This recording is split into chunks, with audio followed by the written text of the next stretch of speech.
जय श्री कृष्ण।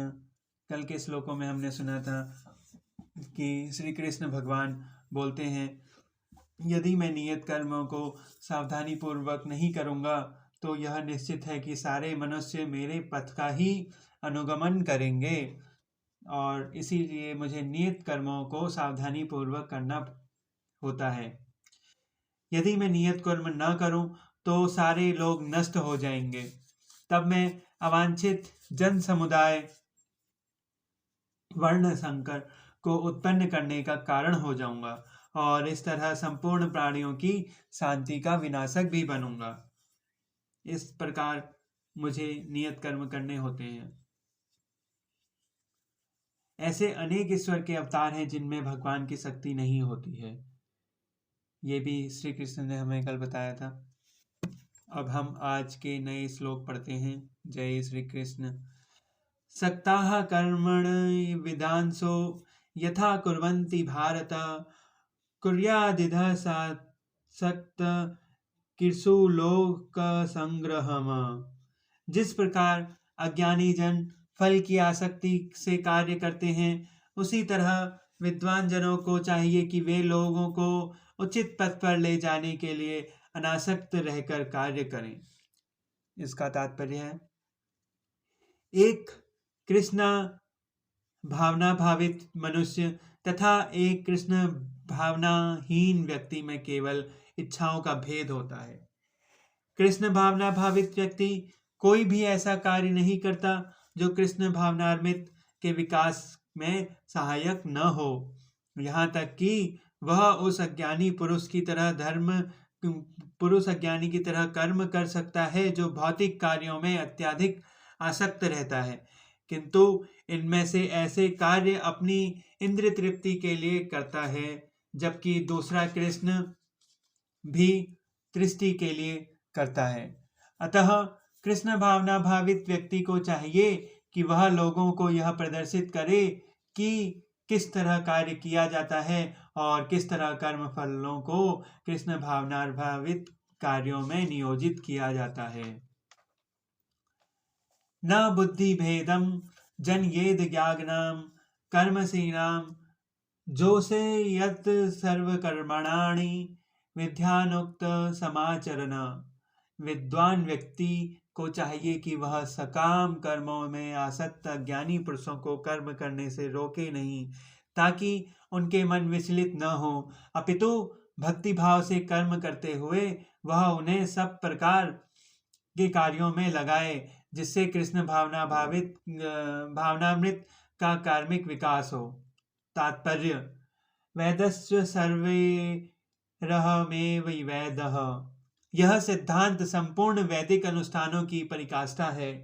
सारे अनुष्ठान, सारे यज्ञ कृत्य तथा वेदों में भौतिक कार्यों के लिए जो भी निर्देश हैं, उन सबों समेत सारी वस्तुएं कृष्ण को जानने के लिए नियमित हैं, हमारे जीवन के चरम लक्ष्य हैं।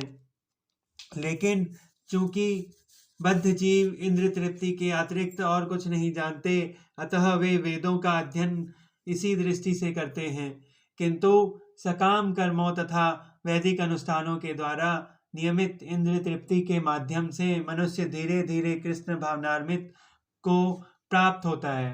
अतः कृष्ण भावनार्मित के मैं स्वरूप सिद्ध जीव को चाहिए कि अन्यों को कार्य करने या समझने में बाधा न पहुंचाए, अपितु उन्हें यह प्रदर्शित करे कि किस प्रकार सारे कर्मफल को कृष्ण की सेवा में समर्पित किया जा सकता है। कृष्ण भावना भावित विद्वान व्यक्ति इस तरह कार्य कर सकता है कि इंद्रिय तृप्ति के लिए कर्म करने वाली अज्ञानी पुरुष यह सीख लें कि किस तरह कार्य करना चाहिए और आचरण करना चाहिए। यद्यपि अज्ञानी पुरुष को उसके कार्यों में छोड़ना ठीक नहीं होता, परंतु यदि वह रंच भर भी कृष्ण भावना भावित है तो वह वैदिक विधियों की परवाह न करते हुए भी सीधे भगवान की सेवा में लग सकता है। ऐसे भाग्यशाली व्यक्ति को वैदिक अनुष्ठान करने की आवश्यकता नहीं रहती, क्योंकि प्रत्यक्ष कृष्ण भावनार्मित के द्वारा उसे वे सारे फल प्राप्त हो जाते हैं जो उसे अपने कर्तव्यों को पालन करने से प्राप्त होते हैं।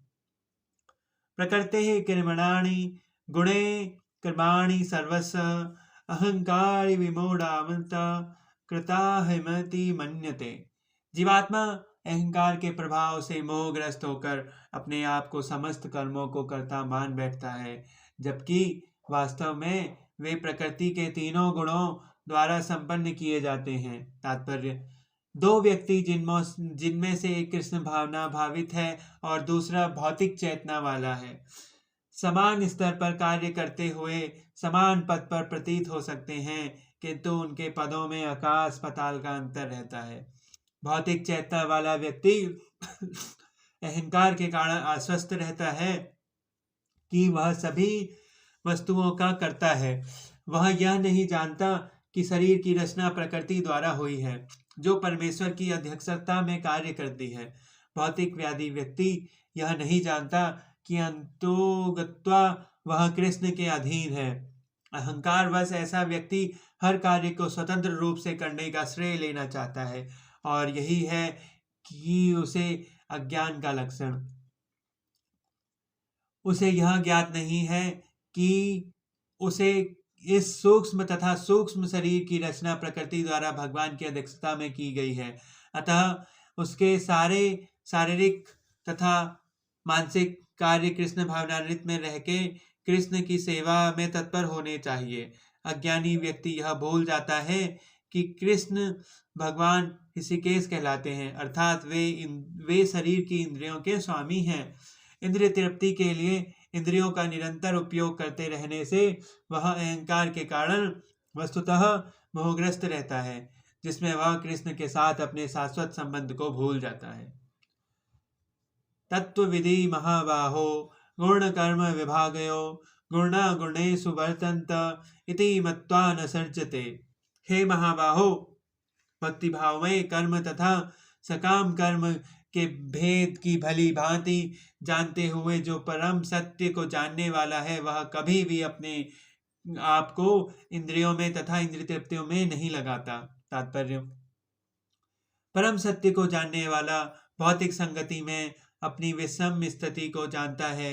वह जानता है कि भगवान कृष्ण का अंश है और उसके साथ इस भौतिक सृष्टि में नहीं होना चाहिए। वह अपने वास्तविक स्वरूप को भगवान के अंश के रूप में जानता है, जो सच्चित आनंद है, और उसे यह अनुभूति होती रहती है कि मैं भी किसी कारण से देहात्म बुद्धि में फंस चुका हूँ। अपने अस्तित्व की शुद्ध अवस्था में उसे सारे कार्य भगवान कृष्ण की सेवा में नियोजित करने चाहिए। फलतः वह अपने आप को कृष्ण भावनान्वित के कार्यों में लगाता है और भौतिक इंद्रियों के कार्यों के प्रति स्वभावतः अनासक्त हो जाता है, क्योंकि ये परिस्थिति जन्य तथा अस्थायी है। वह जानता है कि उसके जीवन की भौतिक दशा भगवान के नियंत्रण में है। फलतः वह सभी प्रकार के भौतिक बंधनों से विचलित नहीं होता, क्योंकि वह इस भगवत कृपा को मानता है। श्रीमद् भागवत के अनुसार जो व्यक्ति परम सत्य को ब्रह्म, परमात्मा तथा श्री भगवान इन तीन विभिन्न रूपों में जानता है, वह तत्वित कहलाता है, क्योंकि वह परमेश्वर के साथ अपने वास्तविक संबंध को भी